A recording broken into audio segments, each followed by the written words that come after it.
American Experience is made possible by the Alfred P. Sloan Foundation to enhance public understanding of the role of technology. The foundation also seeks to portray the lives of the men and women engaged in scientific and technological pursuit.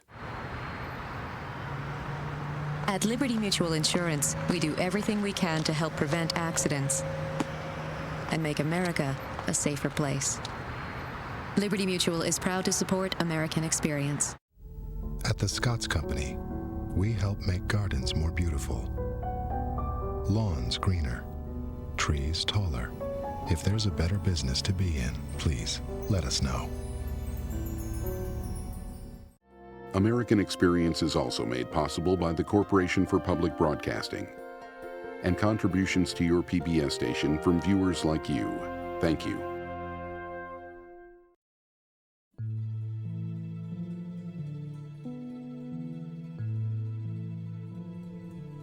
For 7 generations, the legend of Jesse James has roamed the American landscape. He's come down to us as a romantic figure of the West and a man bold enough to defy the rapacious villainy of the newly industrializing America. He was someone who lived outside the law, who represented a strain of rebellion, which it gives us a sense that we are a proud people, that we are a people of strong will who are willing to go against the grain when necessary.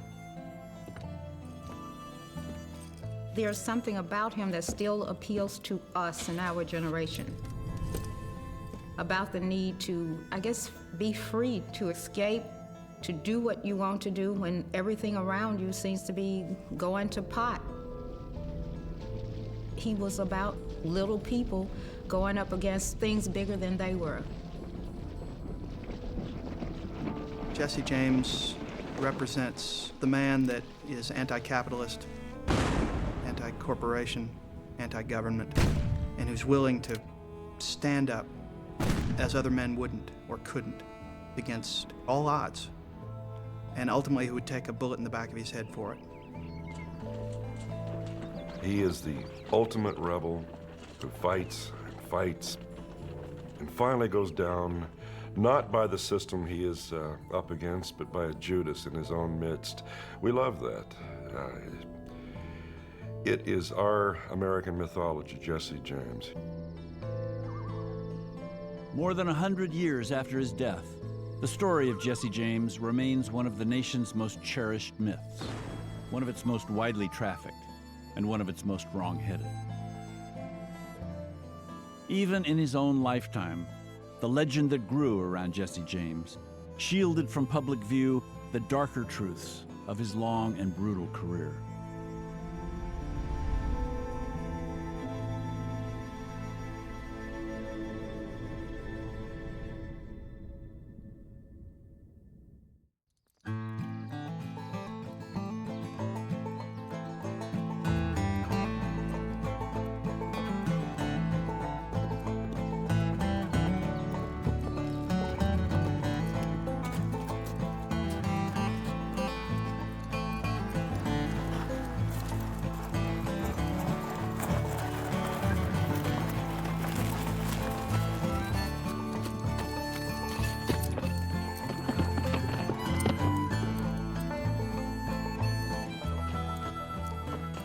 In the spring of 1864, Jesse James rode to war.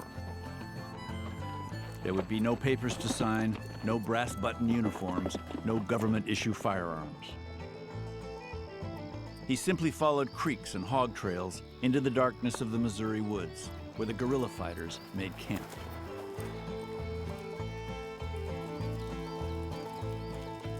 The regular Confederate forces had already been driven out of this area. If a young man was going to fight for the southern side, it was going to have to be with a guerrilla unit because there were no active Confederate forces in the area.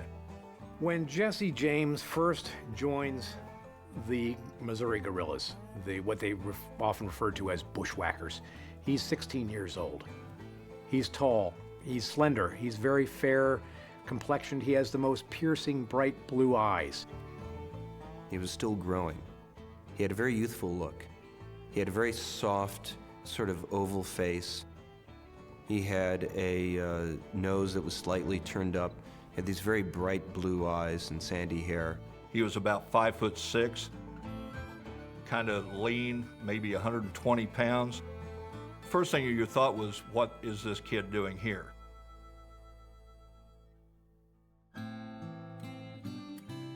Jesse James's boyhood was a long, sure ride toward battle, on a trail marked by partisan politics, violence, and loss. He was born in September of 1847 in Clay County, Missouri, to Robert and Zerelda James, who had migrated west from Kentucky. Robert James was a slave-holding Baptist preacher who worked hard to keep the abolitionists and their threatening doctrines from circulating among his congregants. When Jesse was only 3, Robert James died of cholera. Zerelda managed to fend off poverty by marrying a country doctor named Reuben Samuel. But life in Missouri in the 1850s was hardly stable.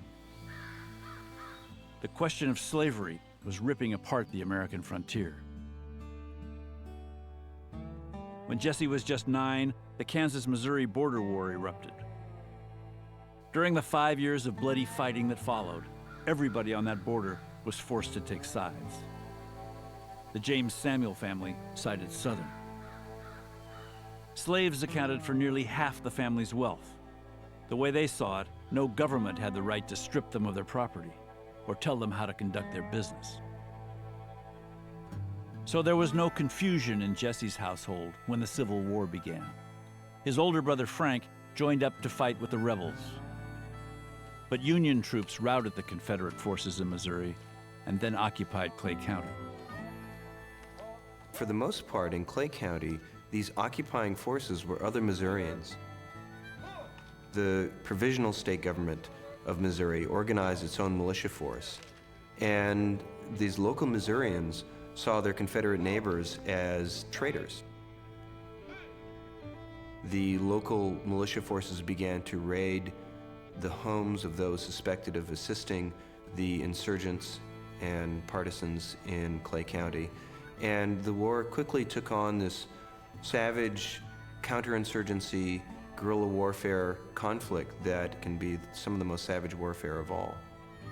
The Southern sympathizers in this area could easily be taken out, lynched in their own yards. Their houses were burned on a regular basis, livestock confiscated by the Union authorities, and it became an eye for an eye.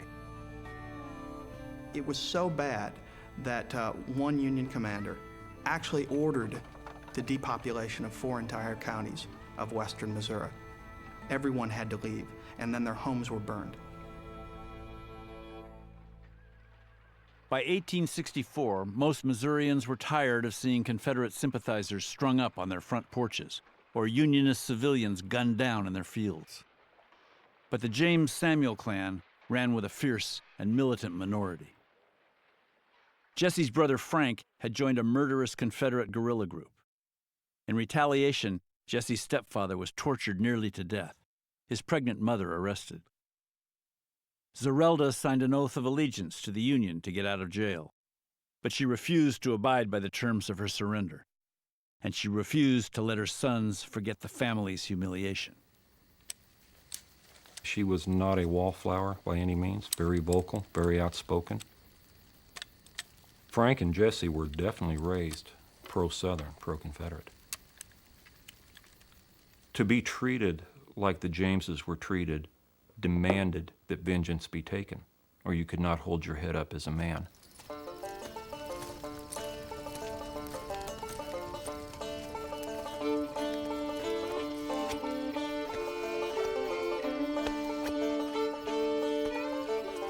In Missouri, vengeance was best got, riding with one of the dozens of bushwhacker groups in the state.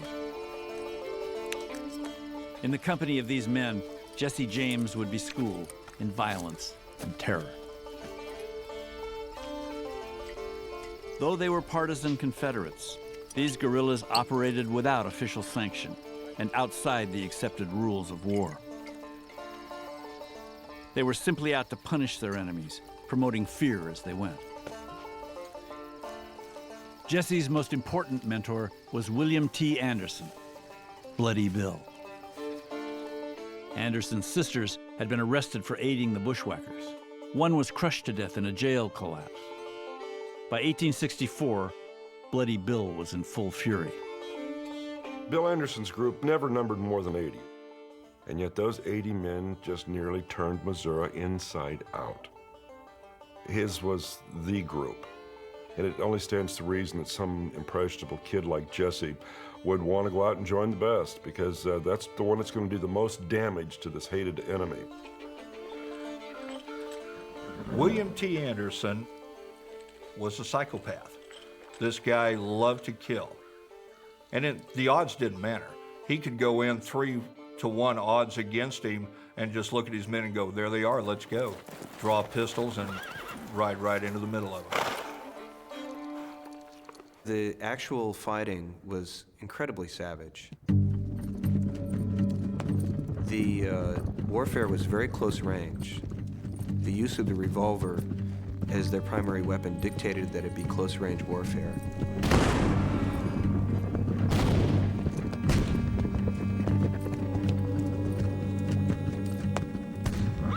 The guerrillas habitually carried multiple revolvers. You'd ride into battle, shoot off one revolver, drop it, pick up another revolver, and continue right on fighting. So a guerrilla armed with even just 3 revolvers had 18 quick shots, as opposed to the single-shot weaponry that his opponents were carrying. Now, the .36 caliber not being a real fast killer because of its small size, but you still have a wounded opponent laying on the ground, and Union medical records indicate an awful lot of headshots. So we know they were just walking up and finishing them off after the battle.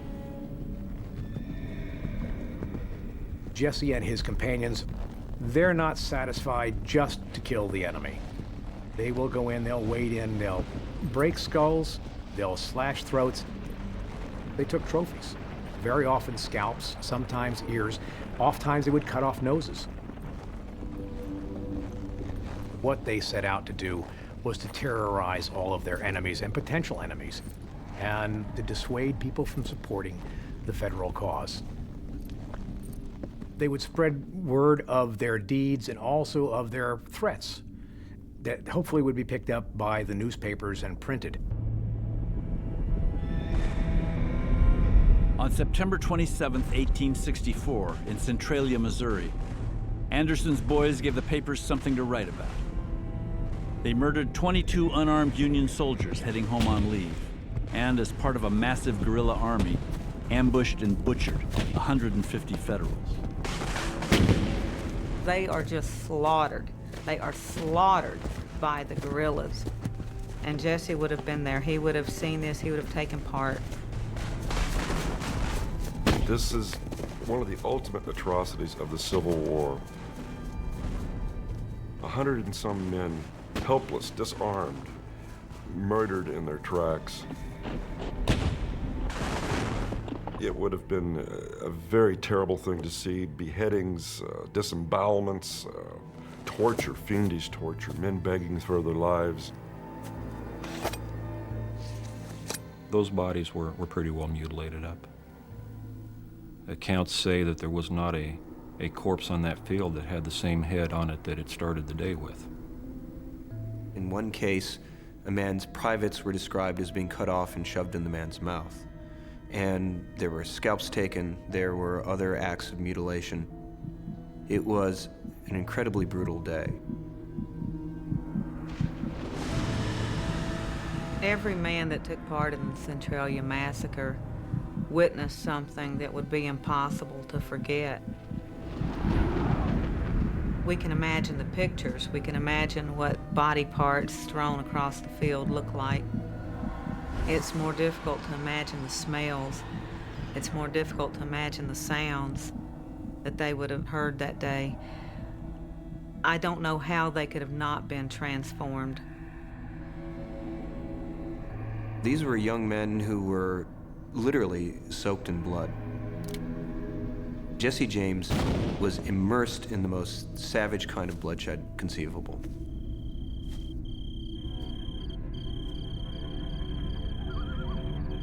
The horror of Centralia focused attention on Jesse's family and on his guerrilla leaders. Federal officers banished Zerelda from Missouri and had her shipped upriver to Nebraska. The Union Army assigned an old Indian tracker named Samuel P. Cox to hunt down Bill Anderson. A month after Centralia, Cox and his men lured Anderson's crew, Jesse James among them, into a trap in western Missouri. They shot Bloody Bill off his horse that day and displayed his body like a trophy in a local courthouse. But Jesse wouldn't quit. Even after the Confederacy surrendered the following spring, Jesse James was still fighting. Weeks after the surrender, Wisconsin cavalrymen shot him through the lung and forced the 17-year-old rebel to pledge allegiance to the Union. There was a sense that the Civil War had ended not just in a Confederate defeat, but that Jesse James himself had been defeated. The end of the war was as personal an experience, as bitter an experience as you can imagine for him.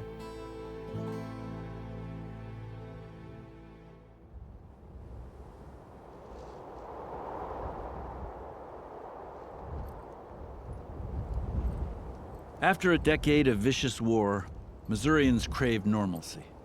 They wanted to harvest crops, raise hogs, go to church. Men on both sides went back to their farms and tried to fit themselves into their old lives. But after the war, how could things be like old? Politics in Missouri was complicated and nasty, still split along the fault lines of the war. The radicals, hardline unionists and anti-slavery, took power in post-war Missouri, and they meant to make a stiff peace.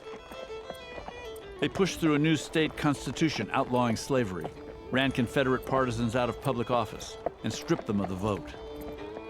In Clay County, 3 out of 4 white males were disenfranchised. Old office holders, people who'd been leading figures in their community, were forced out of office, and new men were put in their place. These new men who were put into place were the radicals who had emerged out of the Civil War, people who had embraced the new society of emancipation, of civil rights for African Americans, and who represented an overthrow of everything the old society had stood for. There were a great many men who were able to put aside old hurts, and they were able to go back and buckle under with the Republican administration. But there were some, especially the younger ones, little Archie Clements, Fletch Taylor, Jesse James, his brother Frank, who just couldn't accept the status quo after the war. They just couldn't deal with it. They felt they were being hounded, they were being persecuted for their role in the war, and so they elected to live outside of society and to prey on it. The James boys were not forced into anything. It was not easy on any former guerrilla after the war, but so many of the boys did not resort to outlawry or violence. It's kind of like everything else in life. You make your choices. Beginning in 1866, the old bushwhackers robbed banks in Liberty, Richmond, and Savannah, Missouri, and Russellville in Kentucky, leaving a trail of dead bank clerks, lawmen, and civilians. Many of the bushwhackers were tracked down and jailed, or shot dead, or lynched. The James brothers were known to associate with the suspects in this string of robberies, but Jesse had never been publicly connected with a crime, never been so much as mentioned in a newspaper. That changed in December of 1869 in a small town in northwest Missouri. The way Jesse and Frank understood it, Bill Anderson's killer, Samuel Cox, was running the bank in Gallatin.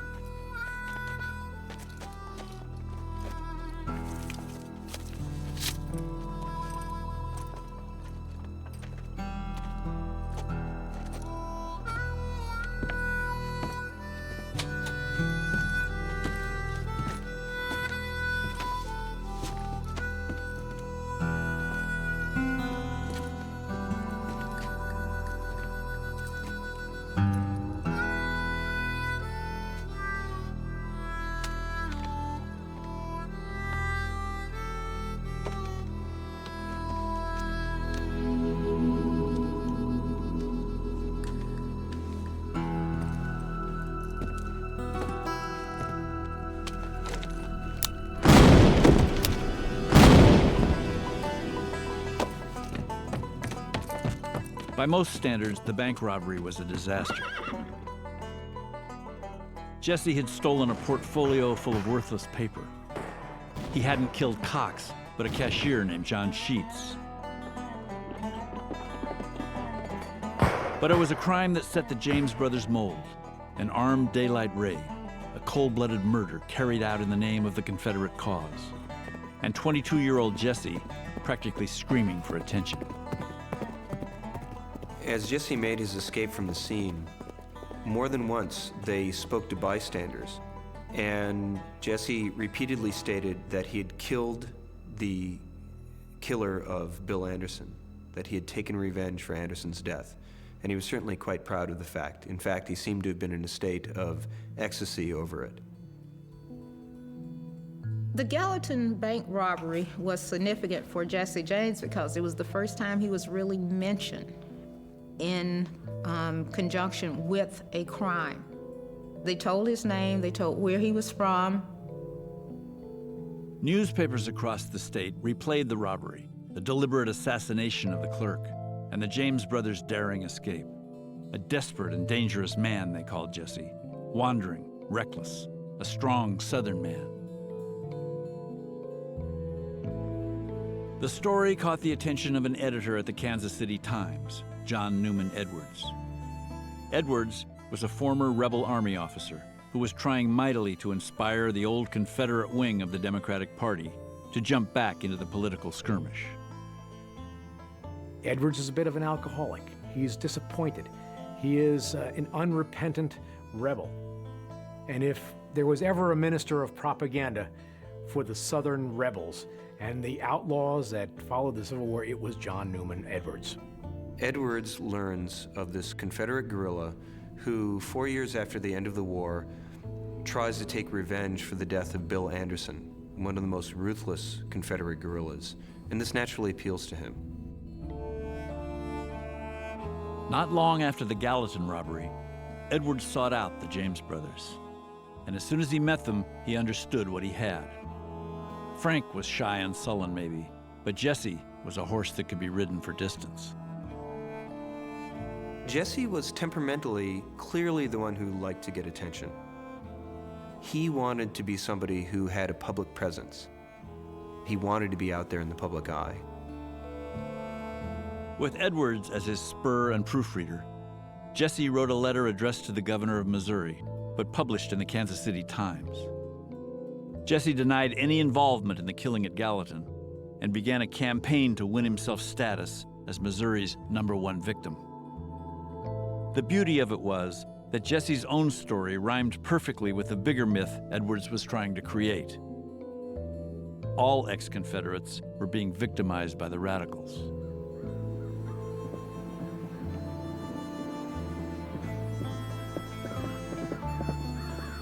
Over the next year and a half, Jesse James, along with Frank and a half-dozen ex-bushwhackers, such as Clell Miller and the Younger brothers, robbed one bank, 2 stagecoaches, and 2 railroads. Meanwhile, Edwards was busy knitting the new legend.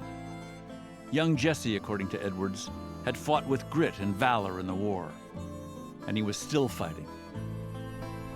If Jesse James was robbing anybody, it was only radical banks and the corrupt railroad corporations who were ruining Missouri farmers.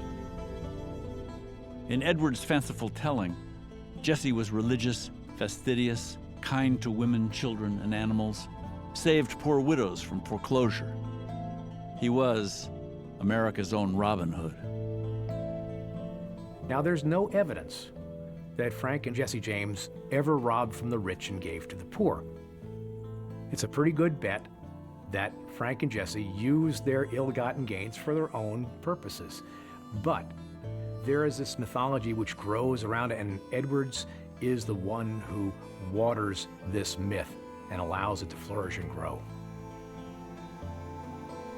Some of the newspaper titles that emerged during this period of time suggest the deep groundswell of sympathy for people like Jesse and Frank James, who were fighting a war that in many people's minds hadn't ended. And many of these papers were paying close attention to the antics of Frank and Jesse James. Frank and Jesse James decided what they would best do is turn their efforts against the representatives of the northern elites, and that would be the railroads and the banks and the express companies. And in many ways, they looked at themselves as freedom fighters and tried to strike a blow for Southern manhood and Southern honor and Southern virtue. There was shame in losing the war. But here was Jesse, who was still making life difficult for the occupation forces. If you're going to be an outlaw, what better way to escape the law and get people to help you than to have them believe that you are doing it for them, for a greater good? Jesse's rising notoriety coincided neatly with the improving political fortunes of ex-Confederates. While Missourians had blocked full citizenship for freed slaves, the ex-rebels had won back the vote. And by 1874, the old Southern sympathizing Democrats were beginning to win back seats in the state legislature. Zerelda was in her glory. Jesse and Frank's mother was pleased to grant an audience to reporters through whom she could threaten witnesses who stepped forward to identify her sons or deny their involvement in any crime. No mother, she opined, ever had better sons, more affectionate, obedient, and dutiful. But she was hardly alone. The James boys and their Confederates had safe harbor with dozens of friends in Clay and the wealthiest farmers in neighboring Jackson County. They hid in plain sight in Nelson County, Kentucky, where a former bushwhacker had been made deputy sheriff, or at their uncle's in Logan County, Kentucky. They were welcomed by former rebels in Texas and California and by Klansmen in North Carolina. During the 1870s, Frank, Jesse James, the Youngers, lived in their home counties, traveled freely, used the trains, and were often protected and given help by their neighbors and their old Confederate supporters. They helped them considerably. They would hide them out, they would give them food, clothing, horses, trade off tired horses for fresh horses.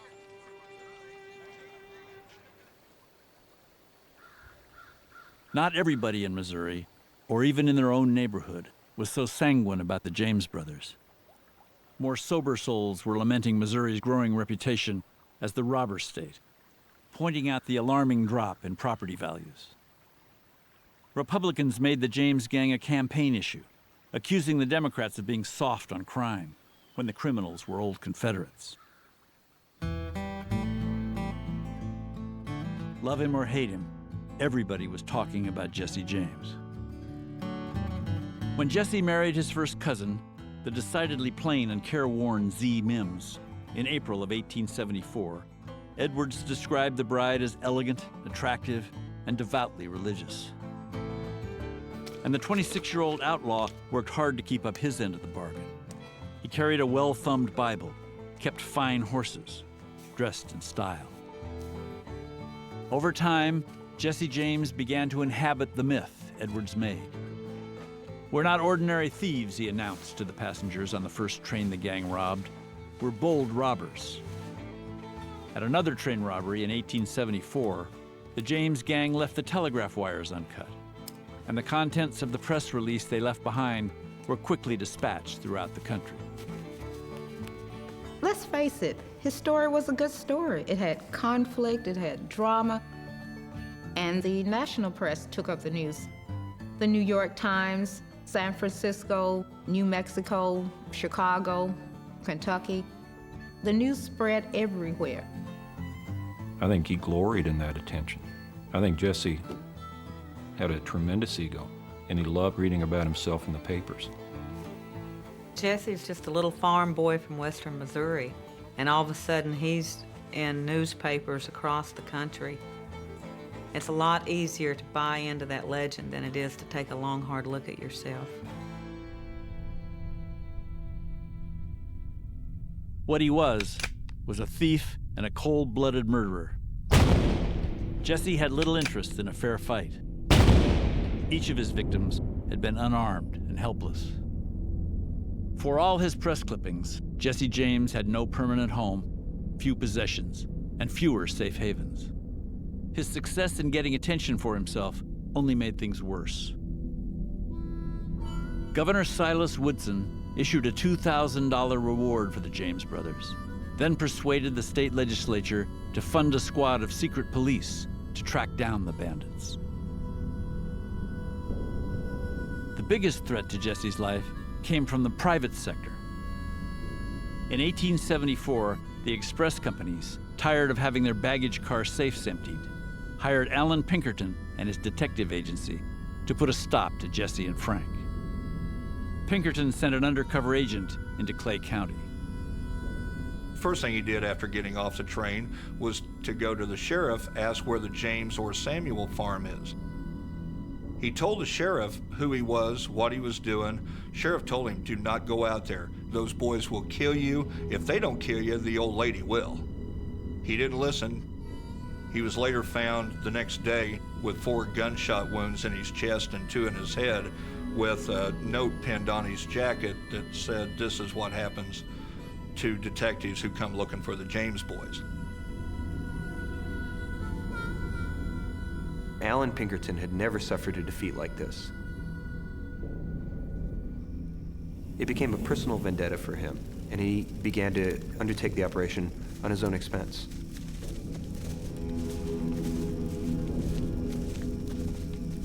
On January 25, 1875, on information that Frank and Jesse were at home, 3 Pinkerton detectives and a handful of Clay County locals made a raid on Zerelda's. Shortly after midnight, the posse tried to flush Frank and Jesse from their mother's house.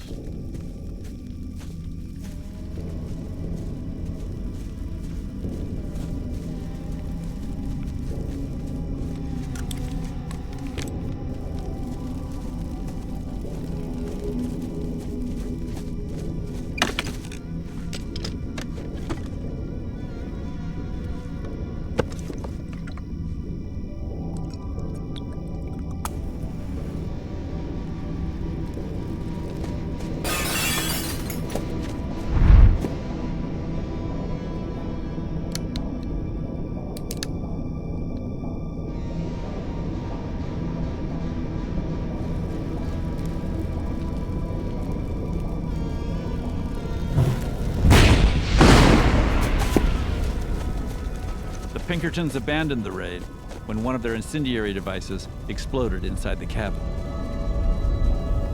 Jesse's half-brother, Archie Samuel, had been killed by flying shrapnel. Part of Zerelda's right arm had been severed. Frank and Jesse were nowhere to be found. The public outcry after the Pinkerton raid was widespread. The general consensus was, we don't like what the boys are doing as far as robbing banks and trains and killing people, but that does not justify blowing up houses with old ladies and small children. Yes, we want to get rid of these guys, but at what cost? People who before had either been skeptical or openly hostile to Jesse James as simply a criminal who was trying to manipulate the public with his letters to the press actually began to see him as he had been promoting himself. He was a victim of these Northerners who were trying to persecute the South and were picking on him as a former Confederate. Jesse and Frank hid in Nashville with good reason to keep their heads down. That summer, Z gave birth to Jesse's son, Jesse Edwards James. Frank had just married Annie Ralston, a former schoolteacher who had little enthusiasm for her husband's life of crime. With public sympathy behind them, John Newman Edwards was working the Missouri State Legislature, trying to get Frank and Jesse amnesty for war crimes and a fair trial for any crimes that could be charged to them. Police work being what it was in Missouri, and juries being what they were, there was a good chance the James brothers could walk away free men. Frank James looked at it as an opportunity to settle down into a normal life, which, especially by 1875, is exactly what Frank wanted to do. Jesse, on the other hand, believed that it was all a ploy, that if they rode into Jefferson City or any place else to give themselves up, they would be hung immediately. The attention he'd gotten only fed his ambition to be seen even more widely as a Confederate hero.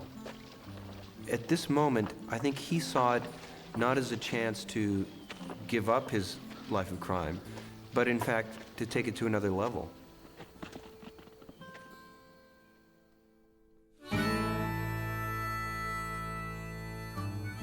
In the summer of 1876, the entire country seemed on fire.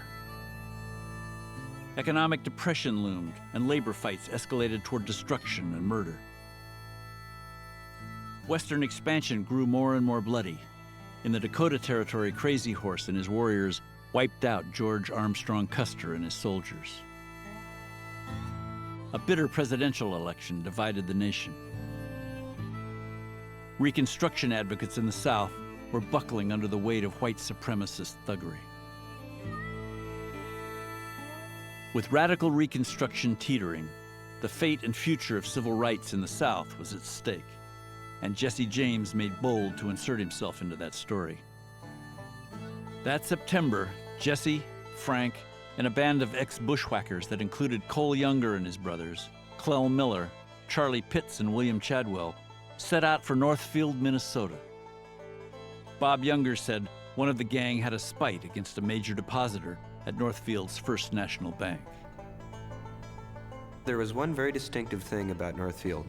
That was the presence of Adelbert Ames, who had been the radical Republican governor of Mississippi, who had been one of the foremost advocates for civil rights in the South, and who had been elected with almost unanimous black support in Mississippi during the period when Reconstruction was in force there. So Ames's presence was definitely a draw for them. After a decade of well-publicized daylight bank robberies, civilians had learned to be on the lookout. And when Northfield's Main Street merchants saw 3 strangers go into the bank and 5 more armed men take up positions outside, they picked up their guns and headed for the street. These were hard-working Northerners who did not believe in such foolishness as letting people come into their town and hold up their bank and take their hard-earned dollars. They lost the element of surprise. The Younger brothers in particular were cornered against this bare masonry wall, basically a shooting gallery in which they were butchered. And on the inside, the bookkeeper, Joseph Lee Haywood, bravely refused to open the safe. And as the robbers gave up and left, one of them turned and shot the bookkeeper down in his tracks. Cold-blooded murder. By the time the inside men emerged from the bank, William Chadwell was already dead, and Clell Miller lay dying in the street. Frank, Jesse, Charlie Pitts, and the Youngers managed to escape, but found themselves lost in the unfamiliar Minnesota woods and hunted. Thousands of Minnesotans pulled down their shotguns and formed posses and picket lines in one of the largest manhunts in American history.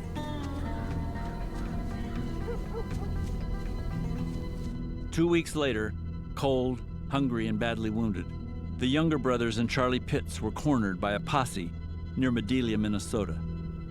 Pitts was killed, and the 3 Youngers shot up and captured. Only Jesse and Frank emerged from the Minnesota woods. Northfield had been a bitter defeat for Jesse. The gang had been cut to pieces by Northerners. But that was not the story that took hold.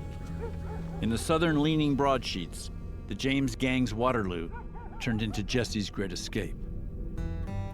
The Northfield bank robbery secured his fame as being extraordinary. Here you have a man who travels almost 500 miles from Minnesota back to Missouri. He is horseless, doesn't have any food. He only had a few weapons, yet they traveled 500 miles back through posses that numbered over 1,000 men. And that escape was played up over and over again.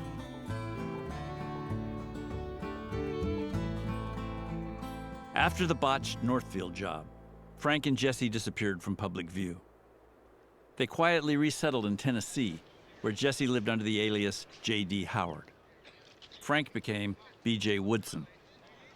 Jesse and Z had a second child on the way, and Frank and his wife, Annie, had a newborn too. Frank James lost a lot of his enthusiasm for the outlaw game after Northfield. Frank rented a farm, was raising hogs, corn, had a son, and I believe was very content and peaceful right outside of Nashville. Jesse, on the other hand, also living in Nashville, very restless. He continued to engage in get-rich-quick schemes, cornering the local corn market in his county, buying racehorses and entering them in races around the South. Jesse was noted for being a gambler and being a very bad gambler. He lost a lot of money playing cards and such. By the late, say, 1878, 79, Jesse was running out of money. Something was going to have to be done. For Jesse, it was bad enough being broke. But after more than 7 years of constant play in the press, he couldn't stand that his name was fading from sight. His son, Jesse, and daughter, Mary, had no idea their father was a notorious outlaw. They didn't even know their own last name, and they certainly didn't enjoy the spoils. The Howards owned little besides some stolen jewelry Jesse had given Z, and an arsenal of revolvers, rifles, and shotguns. There's no glory in sitting on a horse farm in Tennessee. Jesse James had to be Jesse James. I think he was perhaps a victim of the times and a victim of himself, of his own innate tendencies to like violent things and to be caught up in that kind of excitement.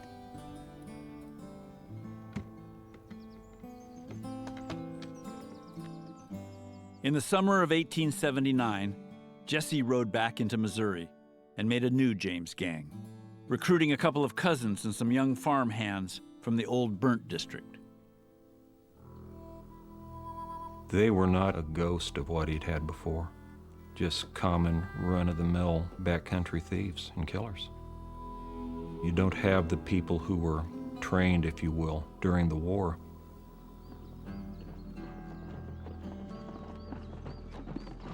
That October, the James gang stopped a train at the Glendale Depot in Jackson County, Missouri, robbed the express car, pistol-whipped the express manager, and left a press release. "We are the boys that are hard to handle, and will make it hot for the party that ever tries to take us." Jesse and his gang went on his most vicious and fast-paced spree, robbing a stage at Mammoth Cave, Kentucky, a government payroll office in Muscle Shoals, Alabama, and then 2 separate trains in Missouri.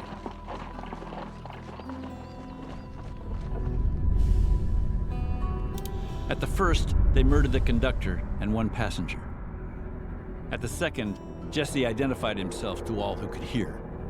"If we're gonna be wicked," he yelled, "we might as well make a good job of it." Amid his own noise, Jesse James was deaf to the sound of public sentiment shifting beneath him. Not even John Newman Edwards stood up to defend his old friend. By the 1880s, there was a completion of the Confederate Renaissance in Missouri. Both senators had had some tie to the Confederacy. Both houses of the state legislature by the late 1870s were filled with former supporters of the Confederacy or outright Confederates, former Confederates themselves. The ex-Confederates had accomplished what Jesse James had been fighting for the last 15 years. It was clear that Jesse's time had passed, and there was an increasing sense of resentment, even among former Confederates, who saw that there was really no excuse anymore for Jesse's bandit career because the battle had been won. Jesse James's home staters were, in fact, anxious to be rid of him once and for all. His own ex-Confederate neighbors made plans to assassinate him. The new Democratic governor, Thomas T. Crittenden, convinced the executives of the state's railroads and express companies to put up the money for a fat reward, $10,000 for each of the James brothers. Frank had abandoned his little brother for safer pastures. Left to himself, Jesse grew increasingly paranoid that one of his own men would turn on him, and increasingly violent. He murdered one of his crew and was hunting another. Gang members Dick Little and Bob Ford decided it might be a good time to open up negotiations with the governor. By 1881, early 82, Jesse James' life was changing, and not for the better as far as he was concerned. He moved his family up to St. Joseph, Missouri, and again was trying to get this gang together. The only thing that he could come up with as far as gang members were Bob and Charlie Ford, and they were less than credible or dependable, but was almost to the point that he had no choices. Jesse still had robberies planned. So he brought the Ford brothers into his own house. He thought it would be safer that way. By the time Bob Ford arrived at Jesse's house in St. Joe, he had already cut a deal with Governor Crittenden.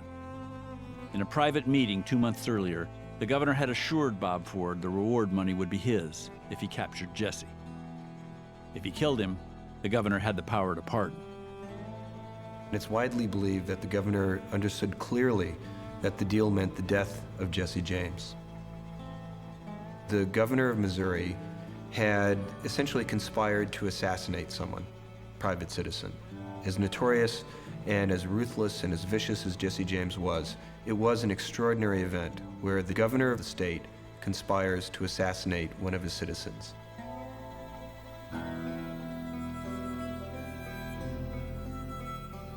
Early morning of April 3rd, 1882, they were sitting around the table and Charlie was sweating. Z thought that Charlie was sick, asked him if he was sick, not knowing that Bob had told Charlie about the plot to capture or kill Jesse, and that he was going to take Jesse the first opportunity he had.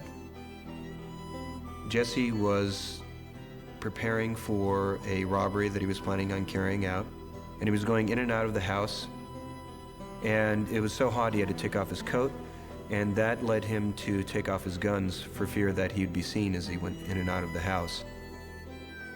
He made a comment that it wouldn't be a good idea if passers-by saw a man in his own house so heavily armed.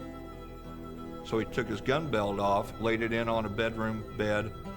Now that was very unusual. In fact, Bob Ford later said that he had never seen Jesse without his guns before. And that was exactly the opportunity that they'd been waiting for. And as legend correctly has it, Jesse got up on a chair to dust a picture. Bob pulled a pistol. The end of the barrel was just about 3.5 to 4 feet from the back of Jesse's head. And if there's anybody in the world that knows the sound of a cocking hammer, it was Jesse James. For a fraction of a second, Jesse knew that it was over.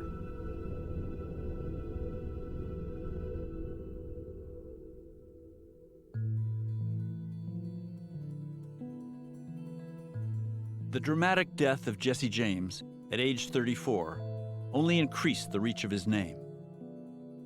News spread from his home county papers to both coasts and beyond.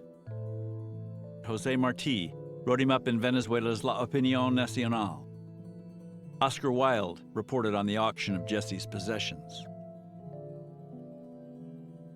Death pictures went on sale. So did pieces of the St. Joe house, pried off by the most intrepid onlookers. Bob Ford and his horse went on the New York stage to reenact his daring deed. Z. James agreed to write a book. She needed the cash.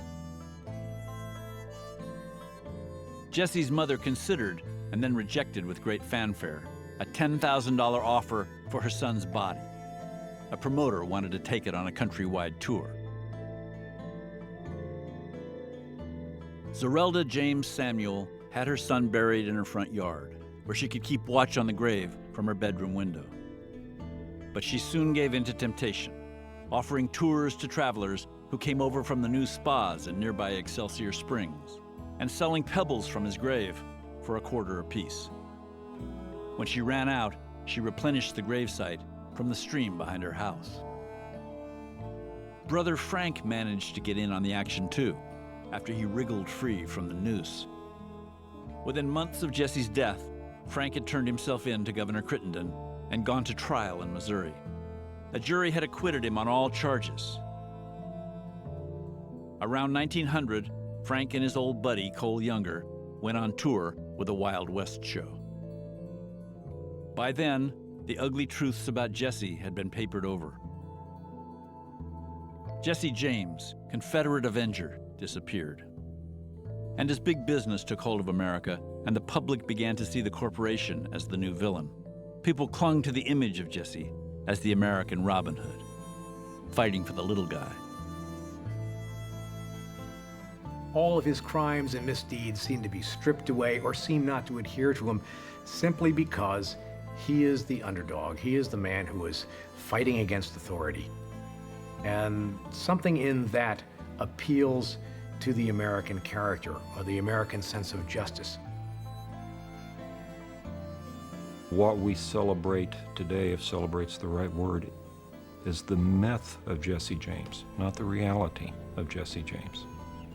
And it's a wide divergence, myth versus reality.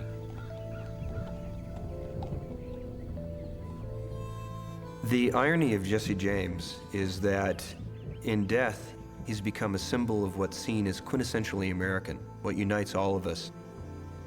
The frontier, westward expansion, the cowboys and Indians story of American history.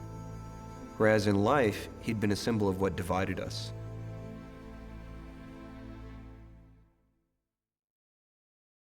There's more at American Experience Online. Visit companion websites for each American Experience episode with interactive features, additional interviews, plus rare videos and photos. All this and more at pbs.org.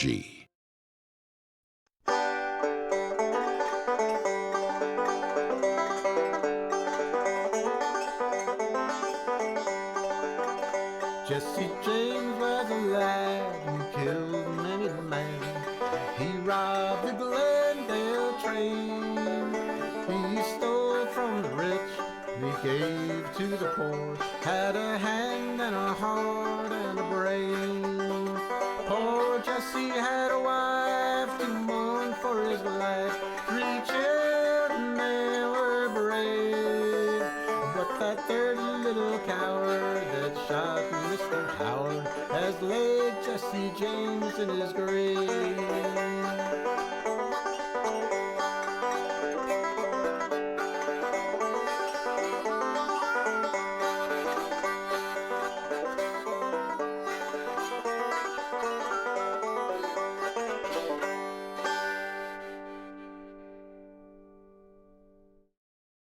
American Experience is made possible by the Alfred P. Sloan Foundation to enhance public understanding of the role of technology. The foundation also seeks to portray the lives of the men and women engaged in scientific and technological pursuit. At the Scotts Company, we help make gardens more beautiful, lawns greener, trees taller. If there's a better business to be in, please let us know. At Liberty Mutual Insurance, we do everything we can to help prevent accidents and make America a safer place.